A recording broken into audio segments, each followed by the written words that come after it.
guys. Hello! Dalawa. Nakaupo lang ako. Look at this. Double. Agoy, hindi ako. Sakit yung back. Dalawa. Dalawang isda. Charan sa ulam. Ayan, susukatin natin ang double trouble. Ilan?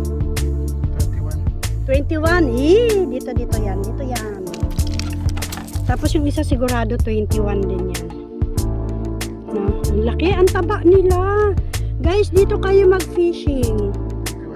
21. Oh, same 21. So 42 kilos in total. Dito lang to sa Hekla, guys. Hekla lang. Ayan, oh. Dalawa. Sabay hila. Ayan na yung nahuli namin, oh. 1, 2, 3, 4, 5. 1, 2, 3, 4, 5. Tapos, meron kaming nasa uli na dalawa, no? No? Meron kami na isa uli. Walang 18 dyan. 20, 21 lang yan. Oh, kita nyo ang isda namin? Isang linggong ulam. Buhay na kami, guys.